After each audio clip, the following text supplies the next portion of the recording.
모든 것은 있지만 아무것도 붙잡을 수 있는 방식으로 있지 않습니다. 공과 사랑, 그리고 자유. 몸은 있습니다. 세상도 있습니다. 사랑도 있습니다. 아픔도 있고, 관계도 있고, 기쁨도 있고, 슬픔도 있습니다. 우리는 아침에 눈을 뜨고, 사람을 만나고, 밥을 먹고, 일을 하고, 사랑하고, 상처받고, 울고, 웃습니다. 그러므로 수행에서 말하는 공이나 실체가 없다는 이야기는 결코 세상은 존재하지 않는다, 몸은 없다, 감정은 환상이니 무시해라, 사랑도 아무 의미가 없다 라는 뜻이 아닙니다. 오히려 그 반대입니다.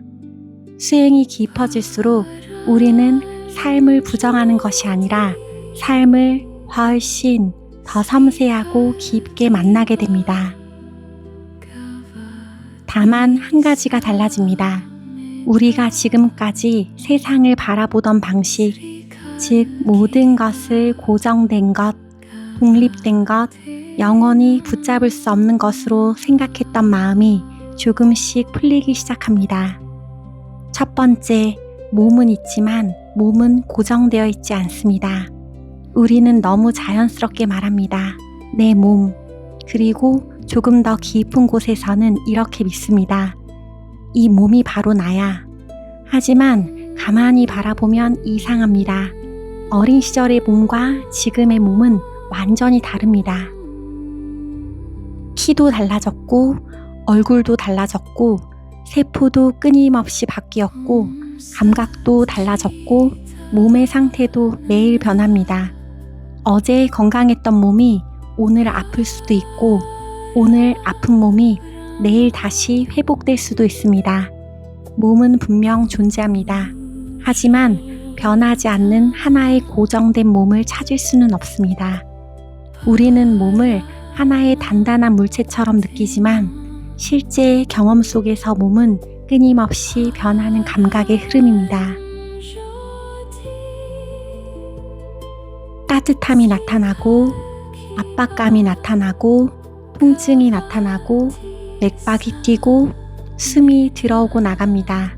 어느 하나도 그대로 머물지 않습니다. 그래서 수행에서 몸을 깊게 바라보기 시작하면 어느 순간 이런 느낌이 올 수 있습니다. 몸이 이렇게 단단한 것이 아니었구나. 처음에는 몸이 하나의 고체처럼 느껴집니다.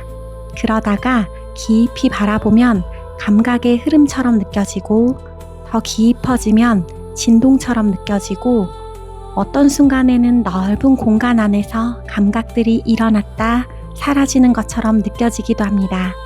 몸이 사라진 것이 아닙니다. 몸에 대해 가지고 있던 고정된 관념이 느슨해진 것입니다. 두 번째, 생각도 있습니다. 하지만 생각은 나가 아닐 수 있습니다. 우리에게 가장 강력한 동일시는 생각입니다. 몸에 대해 가지고 있던 고정관념이 느슨해진 것입니다. 두 번째, 생각도 있습니다. 하지만 생각은 나가 아닐 수 있습니다. 우리에게 가장 강력한 동일시는 생각입니다. 생각이 떠오르면 곧바로 믿어버립니다. 저 사람이 나를 싫어하는 것 같아. 그러면 그 생각은 곧 현실이 됩니다. 나는 버림받을 거야. 그 생각이 떠오르면 몸이 긴장하고 가슴이 아프고 미래가 두려워집니다. 나는 실패했어. 그 생각 하나 때문에 존재 전체가 실패자가 된 것처럼 느껴집니다. 그러나 명상에서 생각을 오래 바라보면 아주 중요한 사실을 발견합니다. 생각은 내가 선택하지 않아도 떠오릅니다. 그리고 잠시 머물다가 사라집니다. 다른 생각이 또 떠오릅니다.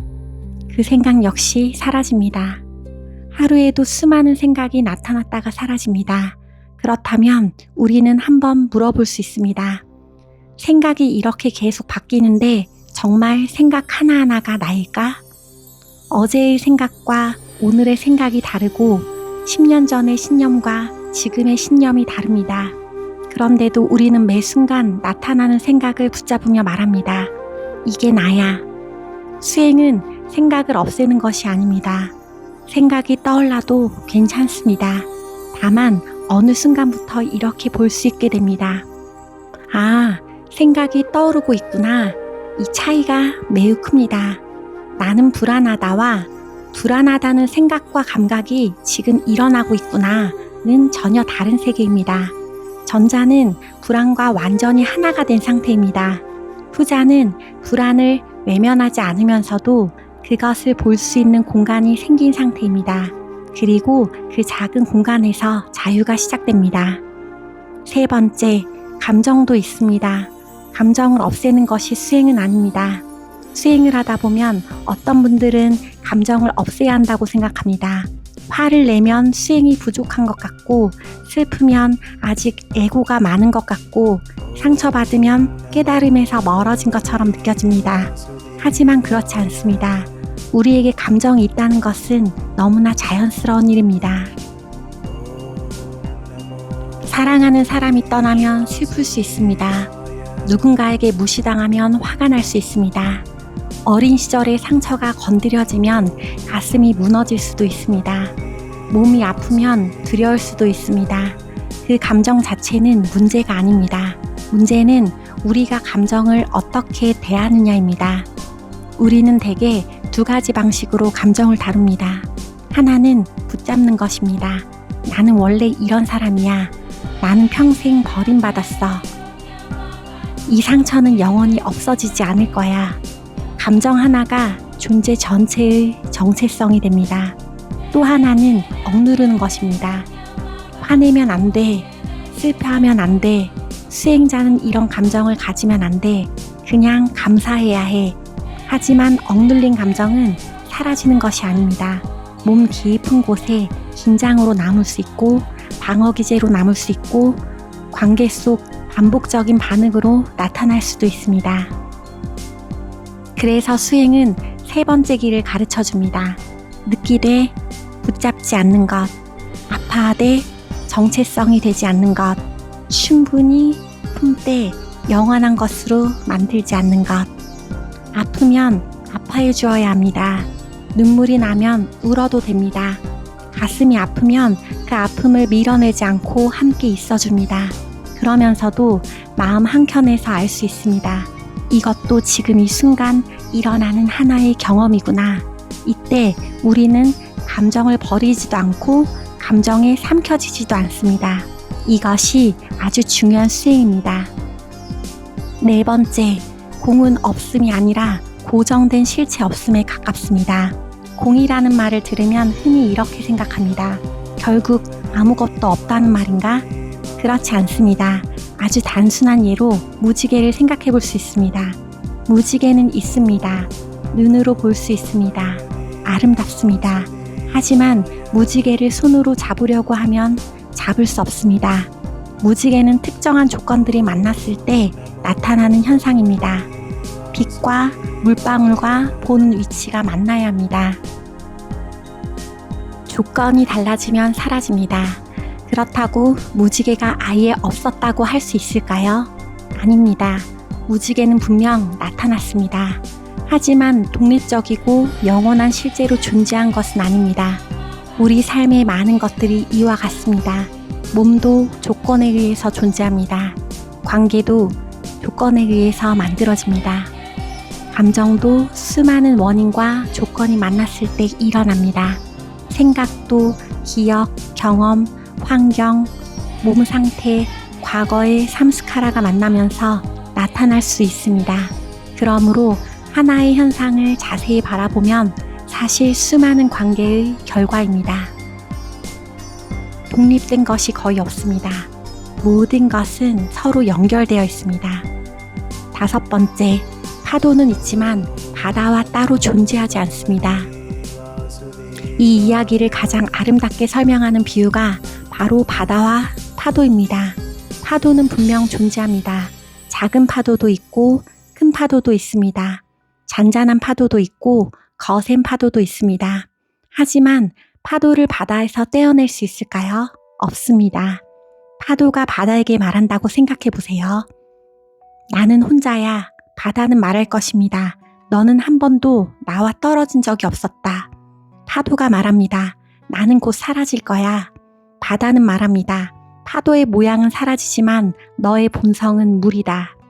이것이 비이원적인 가르침에서 매우 중요한 통찰입니다. 우리는 나 자신을 하나의 작은 파도처럼 생각합니다. 나, 그리고 바깥에는 세상, 다른 사람, 삶이 있다고 생각합니다. 그래서 계속 세상과 싸웁니다. 좋은 것은 붙잡고 싫은 것은 밀어냅니다. 나를 인정해주는 사람은 좋아하고 나를 무시하는 사람은 미워합니다. 내가 원하는 일이 일어나면 행복하고 원하지 않는 일이 일어나면 무너집니다. 하지만 수행이 깊어지면 어느 순간 이런 질문이 생깁니다. 정말 나는 이 작은 파도 하나일 뿐인가? 6번째, 베단타는 묻습니다. 변화를 알아차리는 것은 무엇인가? 베단타의 수행에서 매우 중요한 것은 식별입니다. 변하는 것과 변하지 않는 것을 식별하는 것입니다. 몸은 변합니다. 그러나 몸이 변한다는 것을 우리는 압니다. 감정은 변합니다.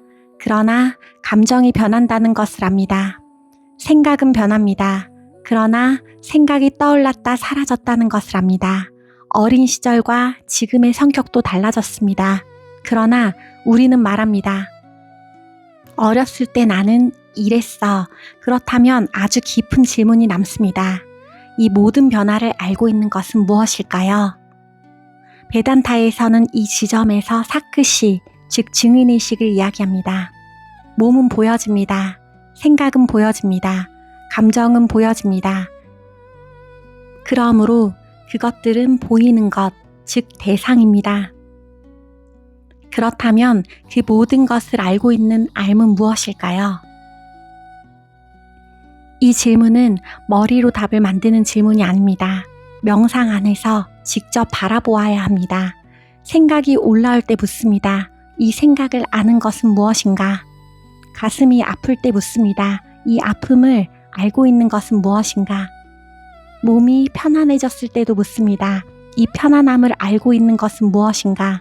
그리고 더 깊어지면 관찰자라고 생각했던 존재마저 하나의 미세한 개념일 수 있다는 것이 드러납니다. 그때 남는 것은 단순한 암, 현존, 의식입니다. 7번째, 나는 몸이 아니다는 몸을 버리라는 뜻이 아닙니다. 이 문장을 잘못 이해하면 위험해질 수 있습니다. 나는 몸이 아니다. 그러니 몸은 중요하지 않다. 아프더라도 참아야 한다. 치료하지 않아도 된다. 이런 뜻이 아닙니다. 오히려 몸은 나의 소유물로 과도하게 집착하지 않을 때 몸을 더 잘 돌볼 수도 있습니다. 몸이 아프면 치료합니다. 피곤하면 쉽니다. 배고프면 먹습니다. 통증이 있으면 돌봅니다. 몸은 수행과 삶이 일어나는 귀한 도구이기 때문입니다. 인간의 삶을 부정하고 도망가는 것이 핵심은 아닙니다. 자유는 현실을 버리는 데서 오는 것이 아니라 현실 속에서 자신이 무엇인지 바르게 아는 데서 옵니다.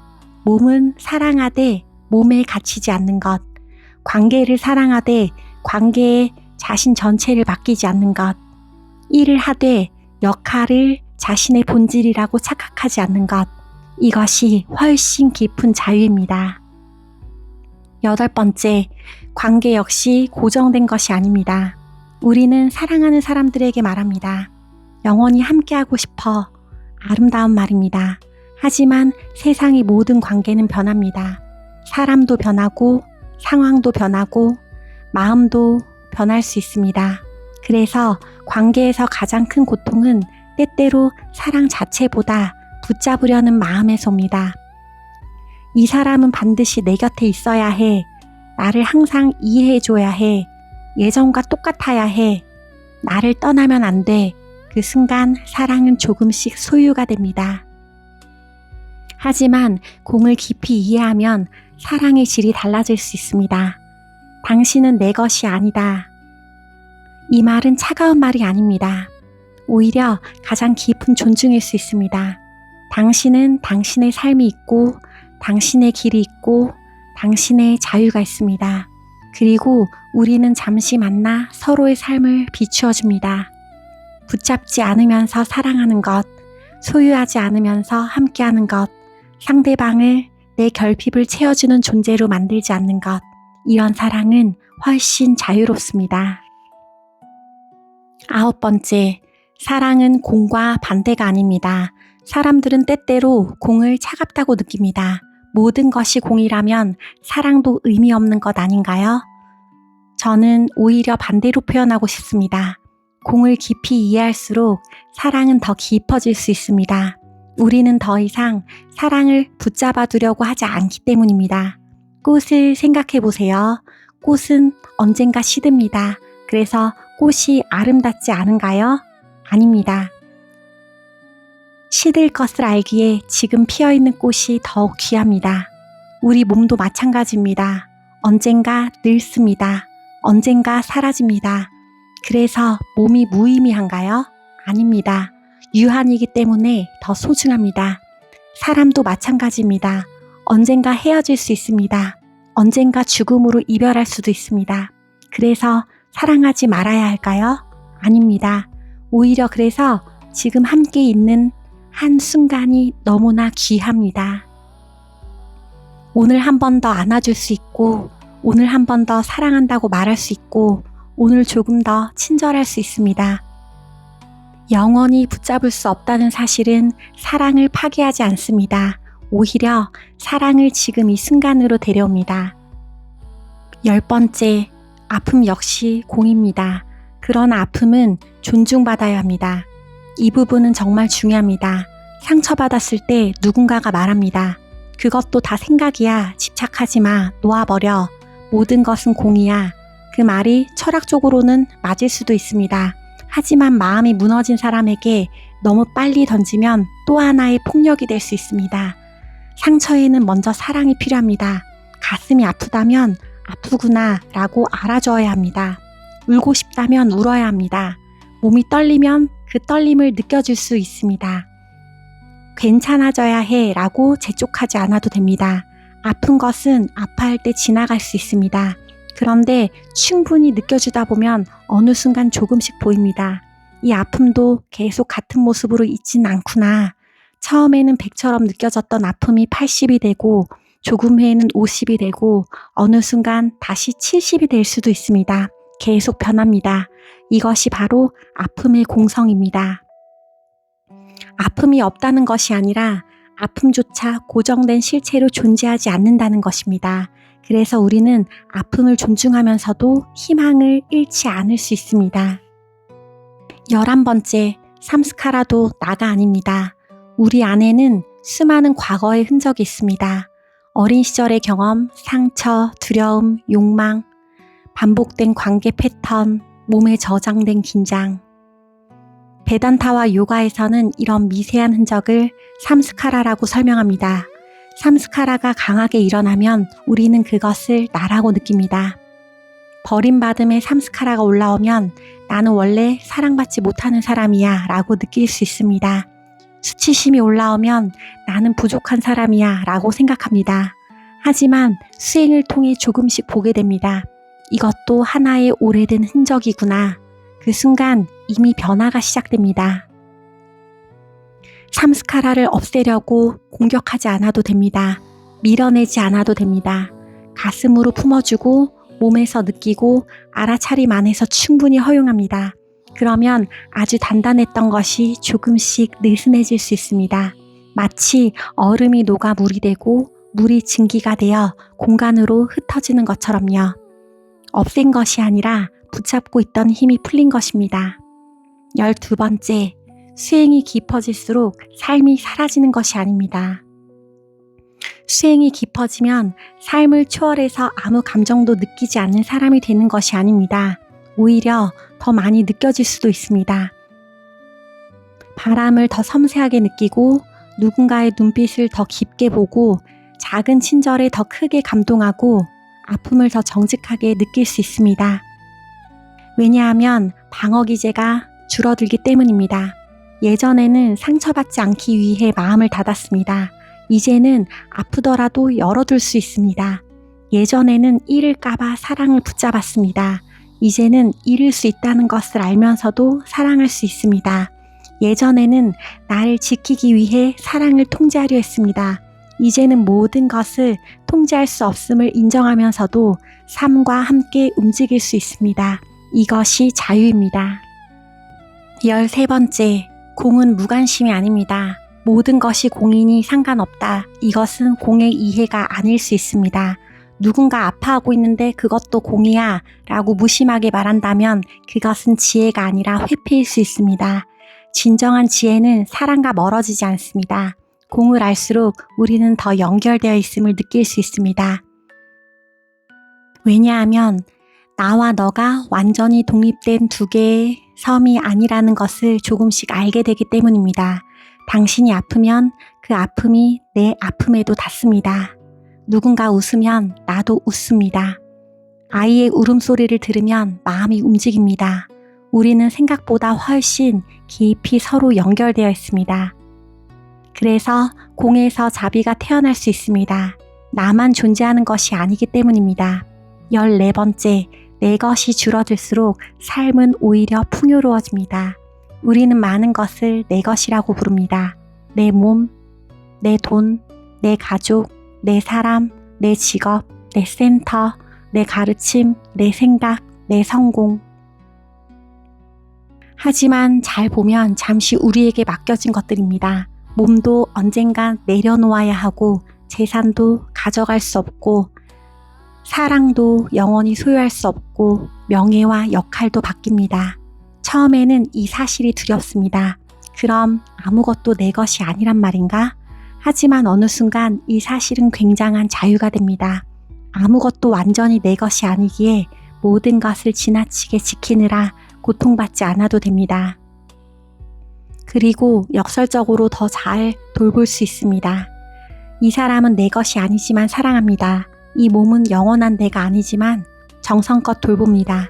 이 공간은 영원히 내 것이 아니지만 오늘 깨끗하게 가꿉니다. 이 삶은 붙잡을 수 없지만 오늘 충실히 살아갑니다. 이것이 소유 없는 사랑입니다. 15번째, 모든 것은 변한다는 사실은 삶을 허무하게 만들지 않습니다. 누군가는 말합니다. 어차피 다 사라질 건데 무슨 의미가 있나요? 하지만 생각해 보세요. 노을이 10분 뒤 사라진다고 해서 아름답지 않은가요? 음악이 5분 뒤 끝난다고 해서 듣지 않나요? 사랑하는 사람과의 하루가 영원하지 않다고 해서 그 하루가 무의미한가요? 아닙니다. 오히려 끝이 있기 때문에 순간이 아름답습니다. 삶의 아름다움은 영원히 고정된 데 있지 않습니다. 흐르는 데 있습니다. 아침이 오고 낮이 오고 저녁이 되고 밤이 됩니다. 봄이 오고 꽃이 피고 꽃이 지고 겨울이 옵니다. 삶은 끊임없는 흐름입니다. 고통은 그 흐름을 붙잡으려고 할 때 더 커집니다. 이 행복이 영원해야 해. 이 사람이 변하면 안 돼. 나는 늙으면 안 돼. 내가 가진 것은 없어지면 안 돼. 하지만 삶을 말합니다. 나는 흐름이다. 그 흐름과 싸우지 않을 때 마음은 조금씩 평화로워집니다. 16번째, 결국 수행은 삶에서 도망가는 것이 아닙니다. 수행은 산속으로 도망가는 것이 아닙니다. 물론 고요한 곳에서 명상하는 것도 중요합니다. 그러나 진짜 수행은 삶 속에서 드러납니다. 내 계획대로 되지 않았을 때, 사랑하는 사람이 나를 이해해주지 않을 때, 몸이 아플 때, 돈 때문에 불안할 때, 관계가 흔들릴 때, 바로 그 순간입니다. 내 안에서 무엇이 올라오는가? 두려움인가? 통제인가? 버림받음인가? 분노인가? 수치심인가? 그것을 없애려 하지 않고 바라봅니다. 몸에서 느낍니다. 가슴으로 품습니다. 그리고 묻습니다. 이 모든 것을 알고 있는 것은 무엇인가? 그 질문 속에서 우리는 조금씩 중심으로 돌아갑니다. 17번째, 바라보는 나마저 사라질 때 수행 초기에는 이렇게 말합니다. 내가 내 생각을 바라본다. 조금 깊어지면 내가 감정을 관찰한다. 더 깊어지면 생각도 나타나고 감정도 나타나고 몸의 감각도 나타나는구나. 그러다가 어느 순간 미세하게 묻게 됩니다. 그런데 바라보는 나는 어디에 있지? 눈 뒤에 있습니까? 머릿속에 있습니까? 가슴에 있습니까? 관찰자를 찾으려고 하면 잡히지 않습니다. 그때 아주 고요한 순간이 열릴 수 있습니다. 관찰자와 관찰 대상의 구분조차 희미해지고 그저 경험이 일어나고 그 경험을 밝히는 현존만 남습니다. 그 자리에서는 내가 보고 있다 보다 봄이 있다에 가까워질 수 있습니다. 내가 듣는다 보다 들림이 있다. 내가 느낀다 보다 느낌이 나타난다. 그리고 그 모든 경험을 품는 넓은 의식이 있습니다. 그래서 자유는 무엇일까요? 자유는 아무 일도 일어나지 않는 상태가 아닙니다. 자유는 슬픔이 사라진 상태도 아닙니다. 두려움이 영원히 없어지는 것도 아닙니다. 자유는 어쩌면 이런 것입니다. 슬픔이 와도 슬픔이 나 전체가 되지 않는 것, 두려움이 와도 두려움을 밀어내지 않는 것, 사랑하면서도 소유하지 않는 것, 잃으면서도 완전히 무너지지 않는 것, 아프면서도 아픔보다 더 넓은 자리를 아는 것, 생각이 올라와도 반드시 믿지 않는 것, 자아가 올라와도 미워하지 않는 것, 그리고 계속 삶을 살아가는 것, 이것이 수행에서 말하는 자유에 가까운 모습일 수 있습니다. 19번째, 결국 남는 것은 그 삶 자체입니다. 몸도 있습니다. 세상도 있습니다. 사랑도 있습니다. 아픔도 있습니다. 관계도 있습니다. 차 한 잔도 있고 강아지의 눈빛도 있고 친구의 웃음도 있고 비 오는 소리도 있고 누군가를 그리워하는 마음도 있습니다. 아무것도 사라질 필요가 없습니다. 다만 그 모든 것을 붙잡고 있던 손이 조금씩 펴집니다. 내 것이라고 꽉 움켜쥐었던 손이 열립니다. 그리고 그 손이 열리면 이상하게도 삶을 더 깊이 만질 수 있습니다. 붙잡았을 때는 잃을까봐 두려웠습니다. 열어놓으니 그저 사랑할 수 있습니다. 그래서 저는 공을 이렇게 표현하고 싶습니다. 공은 삶을 지우는 가르침이 아닙니다. 삶을 붙잡지 않고 온전히 사랑하는 법을 배우는 가르침입니다. 몸은 있습니다. 그러나 영원히 고정된 몸은 없습니다. 생각은 있습니다. 그러나 영원히 고정된 생각은 없습니다. 감정은 있습니다. 그러나 영원히 고정된 감정은 없습니다. 관계도 있습니다. 그러나 영원히 고정된 관계는 없습니다. 아픔도 있습니다. 하지만 아픔 역시 영원한 내가 아닙니다. 그리고 그 모든 변화를 알아차리는 깊은 침묵, 그 모든 파도가 일어났다 사라지는 넓은 바다, 그 모든 경험을 비추고 있는 의식. 베단타는 우리에게 바로 그 자리로 돌아가라고 합니다. 너는 지나가는 파도가 아니라 파도를 가능하게 하는 바다의 본성을 보라. 그러면 삶은 없어지지 않습니다. 훨씬 선명해집니다. 사람 하나가 더 귀하고 오늘 하루가 더 귀하고 숨 한 번이 더 귀하고 사랑한다는 말 한마디가 더 귀해집니다. 이제 알기 때문입니다. 영원히 붙잡을 수 있는 것은 없다는 것을, 그래서 바로 지금 사랑해야 한다는 것을, 바로 지금 느껴야 한다는 것을, 바로 지금 살아야 한다는 것을, 그리고 마침내 이런 마음이 생깁니다. 아무것도 내 것이 아니기에 모든 것을 사랑할 수 있습니다. 아무것도 영원히 머물지 않기에 지금 이 순간이 너무나 소중합니다. 아무것도 붙잡을 수 없기에 두 손을 펴고 살을 맞이할 수 있습니다. 몸은 있습니다. 세상도 있습니다. 사랑도 있습니다. 아픔도 있습니다. 그러나 그것들 가운데 어느 것도 우리가 생각했던 것처럼 홀로 고정되어 영원히 존재하지 않습니다. 모든 것은 서로 의지하며 나타나고 잠시 머물고 변하고 다시 흘러갑니다. 그리고 그 흐름 한가운데서 우리는 비로소 배웁니다. 웃는 사랑을, 소유하지 않는 관계를, 밀어내지 않는 마음을, 그리고 변하는 모든 것을 품을 수 있는 깊고 넓은 자유를. 어쩌면 깨달음은 세상이 사라지는 일이 아니라 세상을 붙잡았던 나가 조금씩 투명해지는 일인지도 모릅니다. 그리고 그때 세상은 예전보다 훨씬 더 아름답습니다. 나마스테.